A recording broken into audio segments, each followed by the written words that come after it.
नमस्कार, मैं हूं कुमार गजेंद्र। जनपद ऑन द स्पॉट में आपका स्वागत है।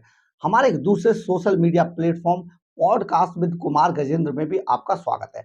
अब हम आपको बताते हैं कि अभी अभी जो जिनकी छाती पर पांव रख के अरविंद केजरीवाल राजनीति के सबसे बड़े पद यानी कि मुख्यमंत्री, दिल्ली के मुख्यमंत्री के सीट तक, कुर्सी तक पहुंचे थे, उन्हीं अन्ना हजारे ने उनके खिलाफ बयान दे दिया। बहुत बड़ी खबर आ रही है, अन्ना हजारे ने उनके खिलाफ बोला है और उन्होंने कहा केजरीवाल ने कभी मेरी बात मानी नहीं और जो ये शराब का विरोध किया करते थे उसने शराब के लिए ऐसा घिनौना काम किया। अन्ना हजारे अचानक सामने आ गए हैं।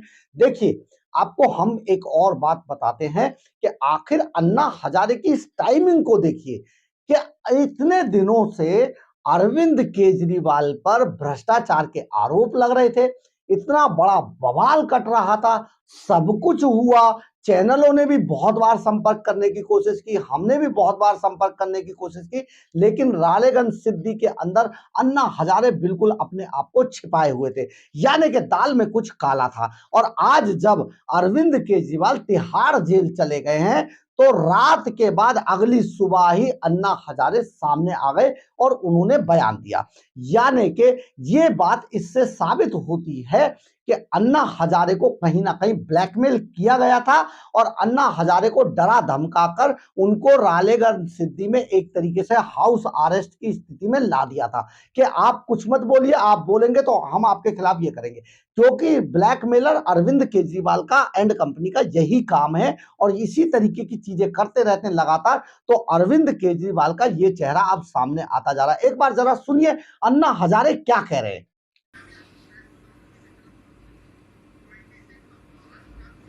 कि अरविंद केजरीवाल जैसे आदमी जो मेरे साथ काम करता था,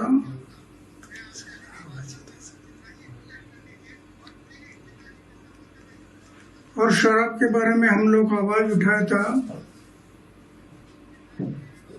आज वो शराब नीति बना रहा है, जिसका मुझे दुख हुआ।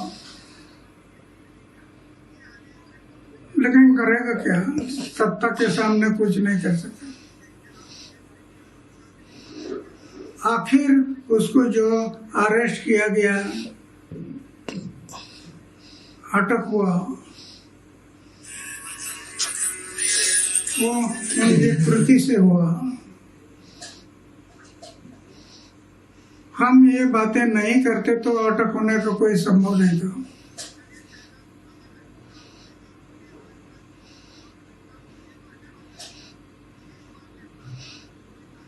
तो जो अटक हुआ है, अभी कानून के तौर पर जो होगा वो होगा, वो सरकार देखेगी। वो सोच आपने सुना होगा कि अन्ना हजारे ने, देखिए, उनके जेल जाते ही, तिहाड़ जेल तक उनका जो रास्ता जा रहा है, ईडी के शिकंजे में फंसते ही किस तरीके से बयान दे दिया है अरविंद केजरीवाल के खिलाफ। यानी कि कहीं ना कहीं ऐसा कुछ दाल में जरूर काला था कि अन्ना हजारे जिसके आंदोलन से निकलकर ये अरविंद केजरीवाल जैसी बीमारी सामने आई और अंदर ही अंदर दिल्ली को खा गई, दिल्ली के अलावा अब पंजाब को भी खा रही है और इस बीमारी का कोई अभी तोड़ किसी के पास दिखाई नहीं दे रहा है, सिवाय ये कि ये लीगल मामलों में फंस चुकी है। अब इनके ऊपर भ्रष्टाचार के बहुत गंभीर आरोप है। 78,000 करोड़ के जल बोर्ड का घोटाला है, जिसका जो कर्ता धर्ता राघव चड्ढा थे वो भाग चुके हैं, उन्होंने अलविदा कह दिया है आम आदमी पार्टी को। इसके अलावा बहुत सारे लोग छोड़ के चले गए हैं सिर्फ इसलिए कि अरविंद केजरीवाल की जो नीतियां थी वो बेहद खराब थी और अरविंद केजरीवाल साम दंड भेद अपनाकर ये काम करना चाहते थे। कोरोना काल में उन्होंने जिस तरीके से चुपके से खड़ा कर दिया अपने लिए शीश महल, वो शीश महल बनाने के बाद भी लोग उनके खिलाफ हो गए। जिस तरीके से पंजाब की राजनीति को लेकर घमासान हुआ था, राघव चड्ढा को बनाने के लिए कहा गया था, उसी में मनीष सिसोदिया बनना चाहते थे, सत्येंद्र जैन बनना चाहते थे, उन सबको बाहर का रास्ता दिखाकर फंसाकर उनको ईडी से फंसवा के उनको तिहाड़ जेल भिजवा दिया गया, उनका राजनीतिक कैरियर खत्म कर दिया गया। तो ये सारी चीजें अन्ना हजारे जिस तरीके से कर रहे थे, वही काम अन्ना हजारे के खिलाफ किया गया। अरविंद केजरीवाल ने ये सारी चीजें की।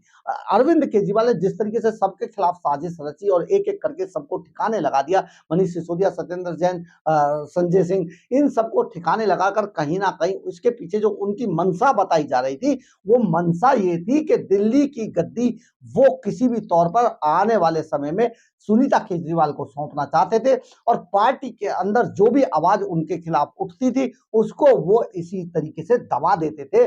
जो उनकी नीति का कोई विरोध करता था या तो उसे पार्टी से निकालकर बाहर फेंक दिया जाता था या उसको तिहाड़ जेल का रास्ता दिखा दिया जाता था। आप समझिए, कुमार विश्वास जिन्होंने आज सबसे पहले सुबह सुबह ट्वीट किया जिसमें उन्होंने बाकायदा एक चौपाई का जिक्र करते हुए कहा कि जैसी करनी वैसी भरनी, अब देखिए अपने नीति अपना काम करेगी, अब आ गया है उनका चक्र है, अब वो तिहाड़ जेल पहुंच चुके हैं। इसके अलावा प्रशांत भूषण थे, शांति भूषण थे, योगेंद्र यादव, इतने महत्वपूर्ण व्यक्ति थे जिन्होंने आम आदमी पार्टी नाम दिया था इस पार्टी को, उनको बाहर निकालकर फेंक दिया गया। आज वो कंधे पर लाउड स्पीकर निकाल लटका कर जगह जगह भाषण देते घूमते, उनकी आज वही स्थिति बनी हुई है। ऐसे लोगों को सबको बाहर निकालने वाले, सबको बर्फ में लगाने वाले अरविंद केजरीवाल आज खुद भी इसी नीति का, इसी चक्र का शिकार हो चुके हैं और अब उनकी जो बुरा वक्त था, जो बुरे दिन थे, बहुत लंबे समय से थे, इसलिए भी हम वो अब उसका अंत होता जा रहा है। एक बात और हम आपको बता दे दें कि ये जो शीश महल इन्होंने बनाया था भ्रष्टाचार के पैसे से 171 करोड़ रुपए से, वो उसमें ये एक भी दिन चैन से नहीं सो पाए हैं अरविंद केजरीवाल, क्योंकि ये पूरा इनके लिए शीश महल मनहूस साबित हुआ। क्योंकि ये ऐसे लाखों लोग थे जो कोरोना काल में मारे गए थे और उन कोरोना काल में मारे गए लोगों की जो बद्दुआएं अरविंद केजरीवाल एंड कंपनी को लगी थी, उसका ही ये एक हश्र माना जा रहा है। ये सारी चीजें पूरी तरीके से हुई, लेकिन इसके पीछे कहीं ना कहीं सारी ब्लैकमेलिंग का सौदा था और अन्ना हजारे ने अगले ही दिन सामने आकर ये सच से पर्दा उठा दिया है कि किस तरीके से अरविंद केजरीवाल अपने दुश्मनों को कंट्रोल करते थे। यानी कि वो अपने पुराने चोले में जो एक जिस तरीके से एक राक्षस होता है कि दिन में कोई दूसरा रूप धर लेता है लेकिन रात में वो कुछ समय के लिए अपने रूप में फिर से आ जाता है, वही अरविंद केजरीवाल का हश्र था। बहुत बड़ी बात है, अन्ना हजारे ने जो कहा है बेहद गंभीर है और देश और दिल्ली के लोगों को, खास तौर पे पंजाब के लोगों को इस बात से सबक लेना चाहिए कि आखिर इतना बुजुर्ग व्यक्ति अपने अंतिम पड़ाव में ऐसी बातें क्यों बोल रहा है। बहरहाल जो भी हो, आपको हमारी खबर अगर अच्छी लगी हो तो आप इसे लाइक, सब्सक्राइब और शेयर जरूर कीजिएगा।